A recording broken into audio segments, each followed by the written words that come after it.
तो एमपी के लिए आज का दिन ऐतिहासिक है। सीएम ने आज प्रदेश के 17 धार्मिक शहरों में शराबबंदी का ऐलान कर दिया है। यह एक बड़ा फैसला है। जिन शहरों में शराबबंदी की घोषणा की गई है वहां के आम लोग खुशी जता रहे हैं, लेकिन शराबबंदी पर सियासत भी शुरू हो गई है। कांग्रेस तो यहां तक आरोप लगा रही है कि बीजेपी के लोगों को फायदा पहुंचाने के लिए यह ऐलान किया गया है, जबकि बीजेपी इसे सोशल रिफॉर्म बता रही है। सियासत से इतर शराबबंदी लागू करने में आने वाली चुनौतियों से जुड़े सवाल भी हैं। मध्य प्रदेश की महाडिबेट में इन सभी मुद्दों पर करेंगे चर्चा। पहले रिपोर्ट देखिए।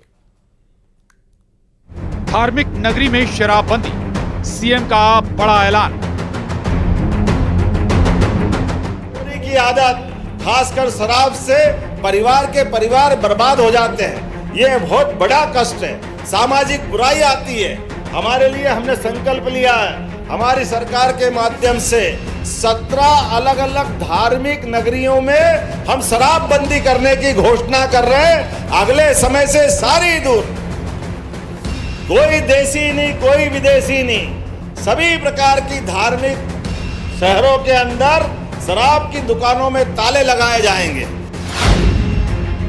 17 शहर ड्राई, सियासत हाई। और अवैध शराब का जो कारोबार है वो इन जिलों में कैसे फले फूले और भाजपा के लोगों को किस तरह से काम मिले, ये उस दिशा में किया हुआ है। नहीं छलकेंगे जाम, सियासत में उफान। हम कांग्रेस के समय जो कार्यकाल था, हम तब जानते हैं कि होम डिलीवरी तक ये करते थे शराब की, और ऐसी योजनाएं की कल्पना भी होती थी। तो भारतीय जनता पार्टी की सरकार सोशल रिफॉर्म्स करना चाह रही है। जिस फैसले की अटकलें लंबे वक्त से लगाई जा रही थी, आखिरकार वो ऐलान हो गया। एमपी के 17 धार्मिक शहरों में अब जाम नहीं छलकेंगे। सीएम डॉक्टर मोहन यादव ने शराबबंदी का ऐलान कर दिया है। जिन शहरों में शराबबंदी की गई है उनमें उज्जैन, ओंकारेश्वर, दतिया, मैहर, चित्रकूट, महेश्वर, अमरकंटक, ओरछा शामिल है। शराबबंदी के इस फैसले का आम लोग स्वागत कर रहे हैं, लेकिन कांग्रेस को आपत्ति है। कांग्रेस इस फैसले को देर आए दुरुस्त आए तो बता रही है, लेकिन सियासी सवाल भी उठा रही है। कांग्रेस अंदेशा जता रही है कि अब अवैध शराब का कारोबार चलेगा। कांग्रेस के इस वार पर बीजेपी ने पलटवार किया है। इस बार पलटवार के बीच सवाल है कि यह फैसला क्या एमपी में शराबबंदी की शुरुआत है, और क्या जो शक कांग्रेस जाहिर कर रही है, क्या शराबबंदी से अवैध शराब के कारोबार को बढ़ावा मिलेगा। एमपी के महाडिबेट में आज इसी मुद्दे पर करेंगे चर्चा।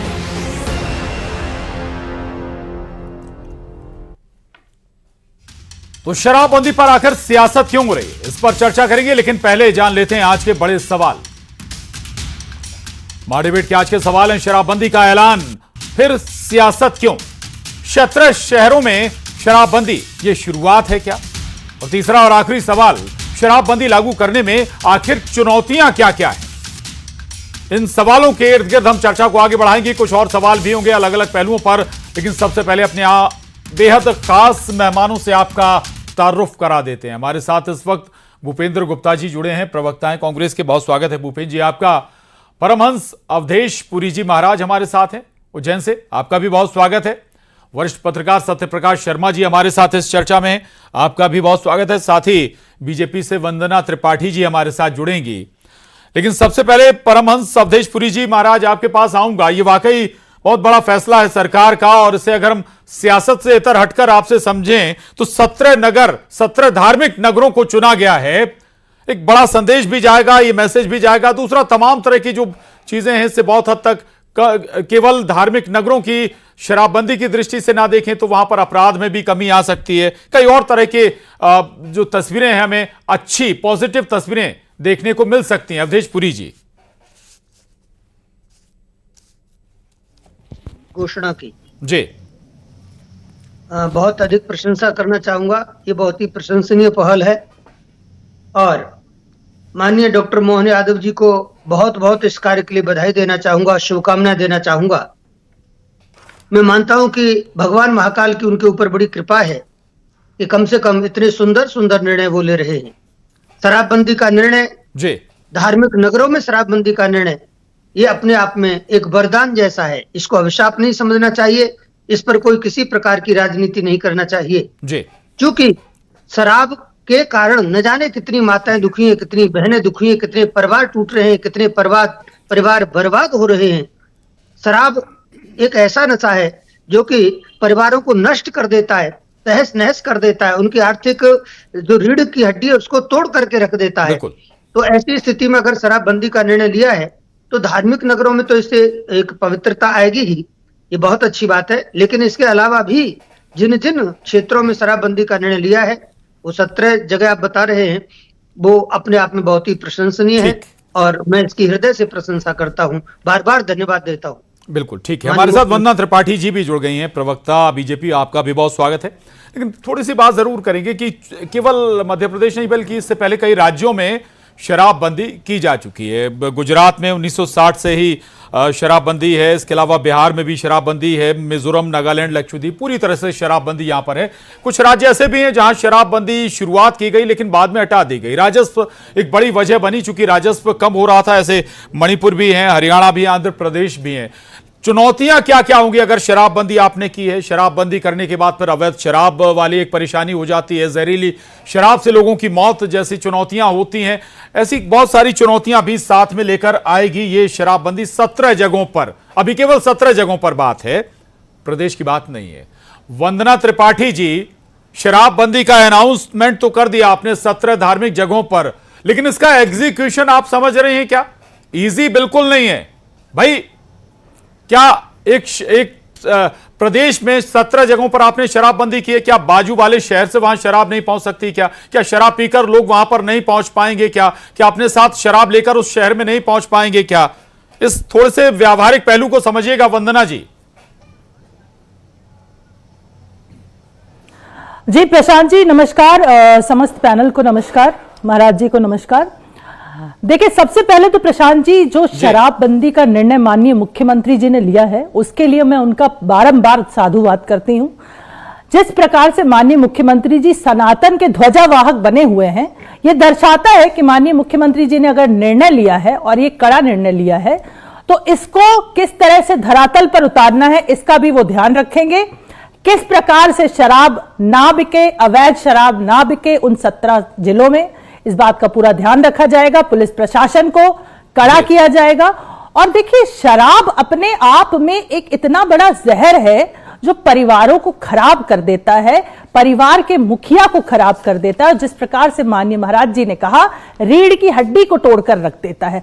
आज कितनी माताएं बहनें शराब की वजह से दुखी हैं, आज कितने घर बर्बाद हो गए, लीवर की बीमारियां, कैंसर की बीमारियां, ये सब अपने आप में शराब के जो साइड इफेक्ट्स हैं वो है।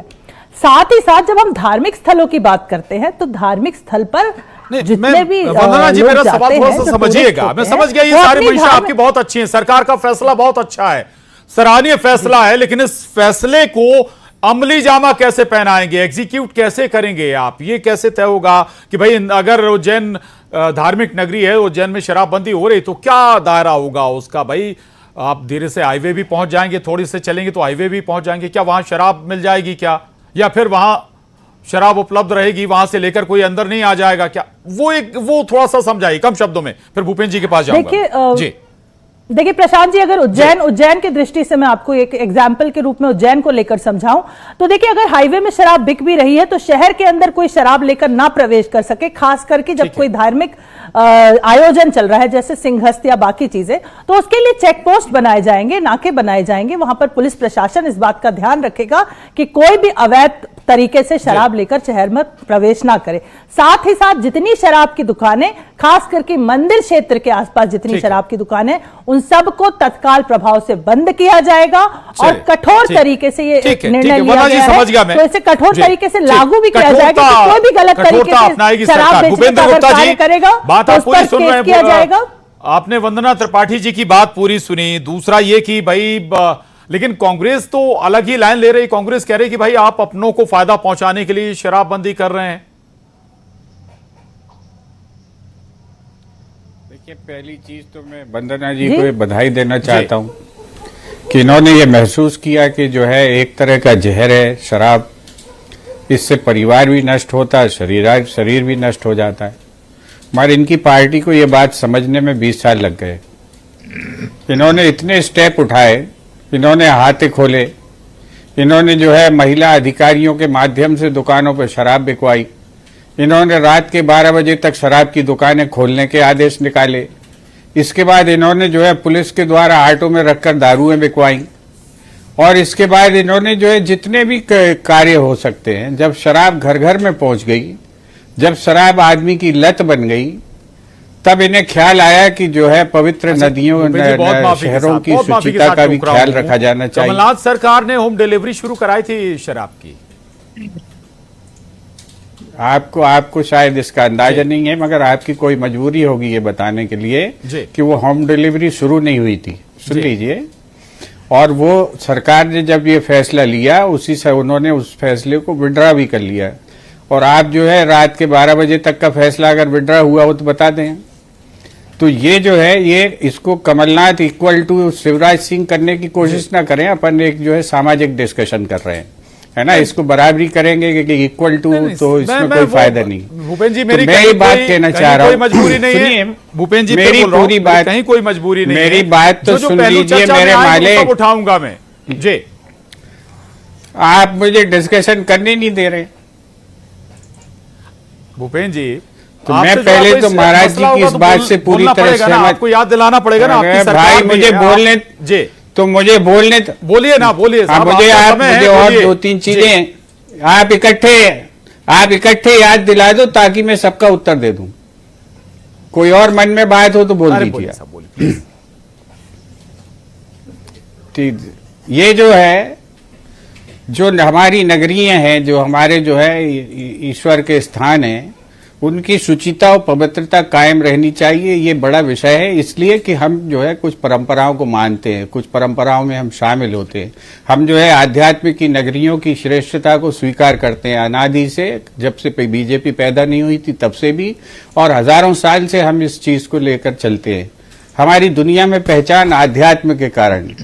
लेकिन ये जब प्रयोग होते हैं, मैं आपको एक बात बताना चाह रहा हूं, इसको जरा इस पर आप जरा रिसर्च भी कर सकते हैं। एक छोटा सा नगर है, 3000 की आबादी है, और उस नगर की जो शराब की दुकान है 110 करोड़ में बिकती है। तो क्या वो 3000 लोग इतनी 110 करोड़ की शराब पी जाते हैं? वो शराब कहां जाती है? वो शराब वहां से जो है जाकर तस्करी होकर जाती है गुजरात में। ये पता कर लीजिएगा आप। तो ये जो सवाल ये खड़े हो रहे हैं, वो ये हो रहे हैं कि जब हम अगर या तो पूर्ण नशाबंदी करिए, और अगर आप पूर्ण नशाबंदी नहीं कर सकते हैं तो ये पार्शियल नशाबंदी करने के जो सामाजिक प्रभाव आप लाना चाहते हो, उससे आपको पब्लिसिटी तो मिल सकती है, लेकिन इसके सामाजिक प्रभाव सामने नहीं आएंगे। एक चीज, दूसरी चीज मैं आपसे कहना चाहता हूं कि ये जो गुजरात की बॉर्डर से और पोर्ट से जो नशा देश में, सूखा नशा जो देश में घुस रहा है, उसकी बीमारी इतनी बढ़ चुकी है कि शराब से ज्यादा 1000 गुना घातक नशा जो है ये गुजरात की मंडियों से घुस रहा है पूरे देश के अंदर। ठीक है, मध्य प्रदेश उसका सबसे बड़ा शिकार है, क्योंकि मध्य प्रदेश रूट है, राजस्थान और मध्य प्रदेश 1,000 करोड़ का है। मध्य प्रदेश में भोपाल में आपके एमडी की जो है फैक्ट्रियां पकड़ी जा रही है। इस नशे को रोकने की परमिशन आपकी सरकार में मिली। इस नशे को रोकने के लिए सरकार का क्या प्लान है? इस पर जो है केवल आंशिक शराबबंदी से बात नहीं बनेगी।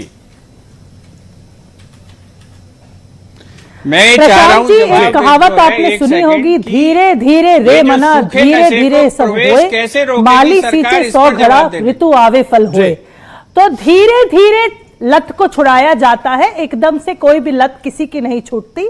अगर 17 जिलों में शराबबंदी करी जाएगी तो लोगों तक ये मैसेज चला जाएगा कि मध्य प्रदेश में नशा कर घूमने वालों के लिए स्थान नहीं है, खास करके धार्मिक क्षेत्रों में। कहीं ना कहीं ये सनातन का भी प्रचार है कि हमारे धार्मिक क्षेत्रों में आप शराब पीकर नहीं आ सकते। क्या मक्का मदीना में शराब बिकती है? क्या आप बताइए, जो जितने भी बाकी लोगों के धार्मिक क्षेत्र है वहां शराब बिकती है? तो अगर हम बंद कर रहे हैं तो बिल्कुल सही निर्णय लिया है, और जब लिया है सही लिया है।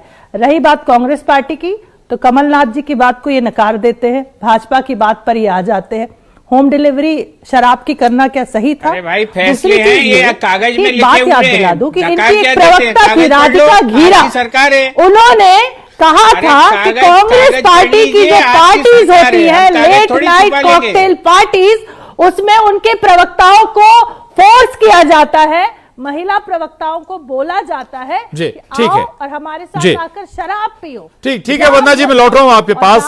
सत्यप्रकाश शर्मा जी, पार्टी में आगे नहीं बढ़ पाओगी। शराबबंदी हुई है लेकिन व्यावहारिक परेशानियां तो रहेंगी। हम क्या उन राज्यों से उदाहरण नहीं ले सकते हैं? बिहार में शराबबंदी है लेकिन वो आंकड़ा भी आता है कि जहरीली शराब पीने से कितने लोगों की जान चली गई।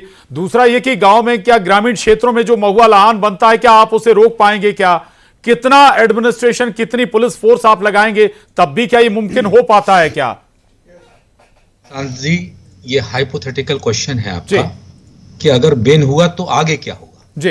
लेकिन एक चीज है, देखिए article 47 of DPSP, directive principle of state policies में ये लिखा है कि राज्य शराब से नहीं, यानी कि जो भी इंटॉक्सिकेटिंग ड्रग्स हैं या ड्रिंक्स हैं उनके रोकने के प्रयास करेंगे। महात्मा गांधी की थिंकिंग भी यही थी, उसी को आधार मानकर डीपीएसपी में इसको मेंशन किया गया है।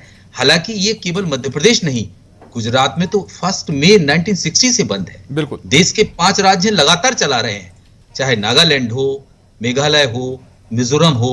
लेकिन कहा यह जा सकता है, आपका प्रश्न एक चीज बहुत अच्छा है कि इसमें देखिए डॉक्टर मोहन यादव ने जो स्टेप लिया है वो कहीं ना कहीं धार्मिक भावनाओं को दृष्टिगत रखते हुए कि अगर धार्मिक भावनाओं की शुद्धि रखना है तो वहां ना पीने वाले हों ना बेचने वाले हों।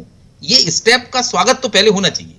देखिए ये तो बात की बात है कि क्या होगा कल के कैबिनेट में। आई थिंक मुझे लगता है, मेरा सोर्स कह रहा है कि ये सब डिसाइड हो जाएगा कि किस प्रकार से बैन होगा, कितना एरिया कवर होगा, क्या उसको रोकने के लिए क्या व्यवस्था की जाएगी। तो मुझे ये लगता है कि ये जो डिसीजन है या उनका अनाउंसमेंट है वो स्वागत योग्य है।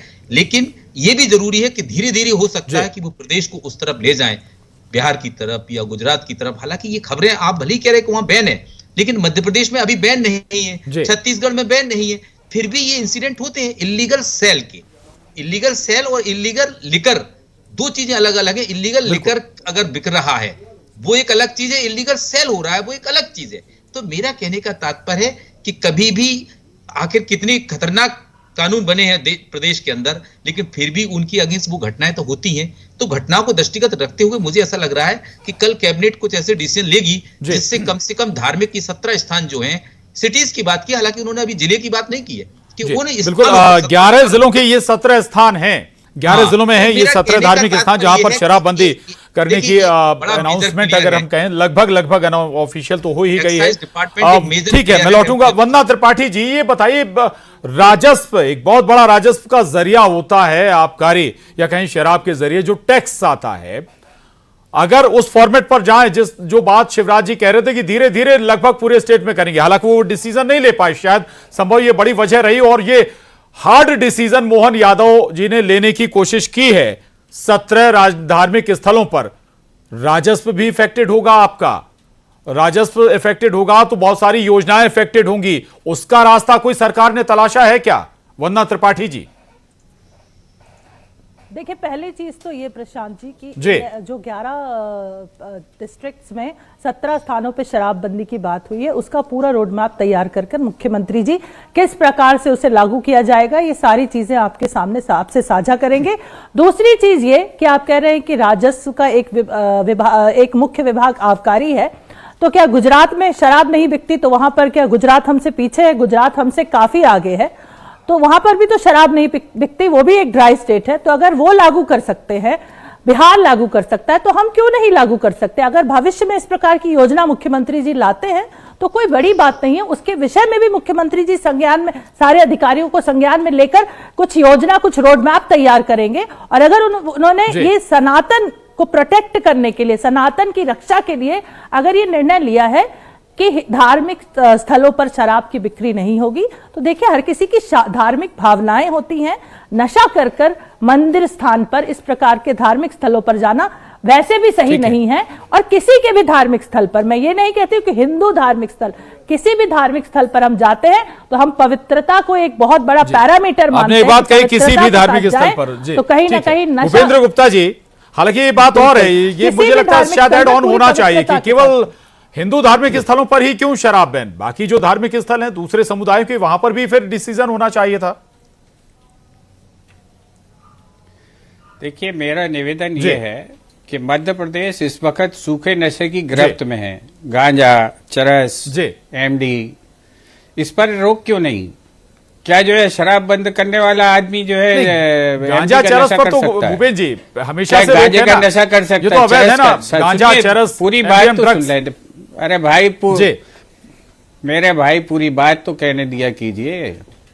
मध्य प्रदेश की स्थिति ये हो गई है कि जो है अफीम के डोडा चूरा के चक्कर में पुलिस को नंगा करके लोग पीट रहे हैं। जनता जो है, जनता के अंदर नशे का जो वातावरण है वो इतना घातक हो चुका है और सारा जो है गुजरात से आ रहा है मध्य प्रदेश में। तो इस पर भी तो साथ में रोक लगाओ आप, नहीं तो क्या है कि आदमी जो है चरस लगा के जाएगा और चरस लगा के घूमेगा। इससे शुचिता कायम थोड़ी होगी। बिल्कुल पवित्रता और सनातन धर्म की रक्षा केवल शराब से ही थोड़ी होनी है। उसकी नशा जो है, आपने अच्छे सवाल उठाए हैं। परमहंस अवधेश पुरी जी के पास जाऊंगा। अवधेश पुरी जी, ये बात ठीक है कि केवल शराब नशे का एक जरिया नहीं है, बहुत सारे जरिया हैं, उन पर भी रोक लगानी होगी, वैध या अवैध तरीके से जो भी पहुंच रहे हैं लोगों के पास।